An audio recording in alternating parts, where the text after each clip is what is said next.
A common thing that I see in new relationships, especially, is a sort of testing by one of the partners about how secure the person is. And so basically, when I see this, it's pretty enlightening because it's obvious the partner that's being tested doesn't always know. They're usually frustrated and they take it personally, like, what is it about me that this person continually does these things to test me? So I wanted to make a video about this because I've gotten questions from subscribers, and although it's not every day, it is frequent enough that I realize, wow, this is affecting a lot of people who are dating.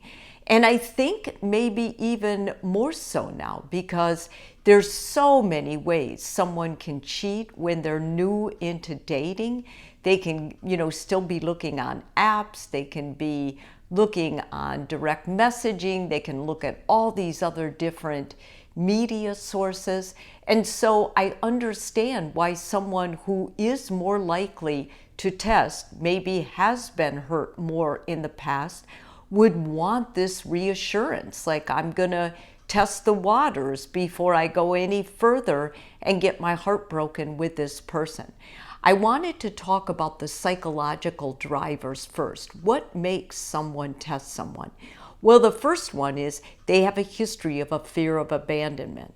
Insecurity often stems from attachment wounds. Maybe they grew up with one parent abandoning the family, or they had a love in the past that they were planning to get married and then that person broke off an engagement. There's all sorts of things that can add to this person feeling like they could easily be abandoned, and they are going to test before they put their heart in the ring again. The second one is a need for reassurance. Some people, instead of asking directly, they create situations to find out if their partner's loyal, if their partner is committed. And they'll present these scenarios in these situations all the time. Sometimes they'll even act them out with other people as a form of a test. Or low self-worth. If someone grew up in a family where they never felt they were validated for what they felt, or they were made fun of or bullied, these people have gotten an attitude that they're not good enough. And if they meet someone like you who treats them really well, this is going to continue to play out in their mind. What do they see in me? I'm not good enough. It's just a matter of time. And these people are prone to testing. So what are common forms? Like, how do you know if you're being tested? Well, the first one is they'll withhold affection or communication to see if their partner will chase them, or say something that their partner still wants connection. They create jealousy scenarios. I have a lot of clients who are in the middle of this, where their partner is creating other people or fabricating stories to make them feel jealous. And this is unsettling to them because they're like, why are they doing this to me? Like, are they in the relationship or are they still looking? Setting small traps, giving incomplete information to see if their partner notices or react. Really, it's more, they're trying to get their partner's attention to make sure that their partner is committed, and asking leading questions to measure their commitment. Like, they'll give a scenario and they'll say, what do you think? And you have to ask, why are you asking me this? I think a lot of times the partner will take the bait and say something that offends the person giving the test. So it's much wiser if that partner says, I'm wondering what's making you feel so bad or insecure about us that you would ask me that question. And then there's underlying mechanisms at work, like projections. They assume their partner feels the same doubts they do. And so they're trying to uncover hidden intentions. Or control is a safety mechanism. So testing is a way to create predictable, controlled situations. They're trying to reduce the uncertainty so they feel less anxious about this relationship, that it is solid. The tester is always looking to secure the solidness of the relationship. I mean, that's what they want. That's why they're going to these extremes to test you. And a self-fulfilling prophecy. If they had experiences in the past where people would ghost them, would leave them, would break up with them, would cheat on them, a lot of times they'll test you. And they'll try to create that same scenario because they haven't resolved that pain.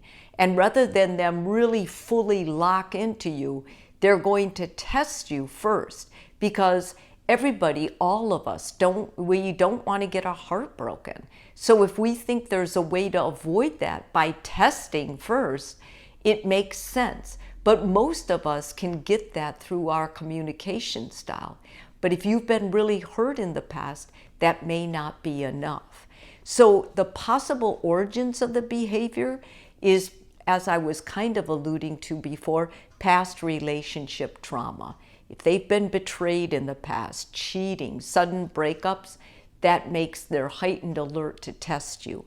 Childhood experiences, maybe inconsistent parenting, neglect, conditional love, like they always felt like their parent would love them if they got all A's. But if they didn't, would their parent still love them? These kind of people turn into testers because underneath they're functioning on an idea that they're not good enough.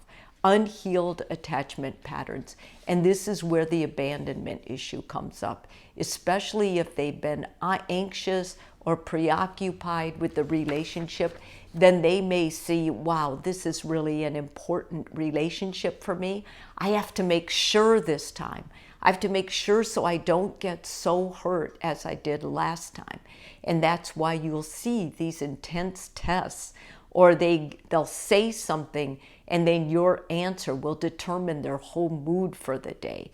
So what this testing does to a relationship, which the tester doesn't understand, but the person being tested certainly does, is it erodes trust and feeling good about the other person.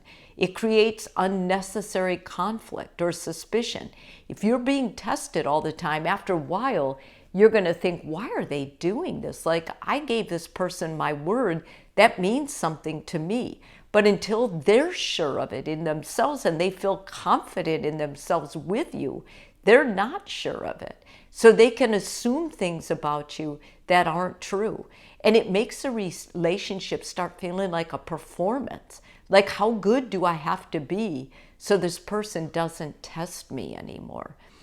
A healthier alternative to testing, and most testers are not here yet, but if you could encourage a tester, if I could, I would suggest this. Use direct communication and talk about your needs and your fears up front. The more you're able to own that, the more confident you're going to be, and the more confident you're going to appear, thus securing the relationship trust. Seek reassurance openly, like, I think I need a hug. I think I need you to say this, and see how your partner responds. You have to build self-worth before you get into a relationship. Don't ever expect a relationship to give you self-worth, because that's not what they're designed for. And couples therapy or individual counseling.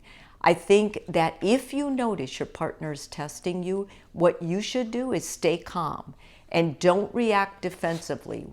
Rather, I call them on it and I'm like, I wonder why you're doing this. What part of us are you still insecure about? Recognize the root cause. This isn't about me. This is some guy who jerked you around before. And I'm sorry for that, but I'm not that person. The more you're able to identify that, be self-aware about that, the better. Address it gently but directly. Don't put it under the rug. They want you to notice and they want you to call it out. Reaffirm your commitment. I think saying things like, I'm here for you, I'm not going to abandon you, that was in your past and you need to resolve that so that you don't bring that back into us. That is a really good way to talk about their root causes. Set boundaries around harmful testing, like if they set you up or they put you in a situation where it looks suspicious. That would be something I would really make a note of. Encourage healthier communication, like, can we just talk about this? I think it's important. And then consider outside help.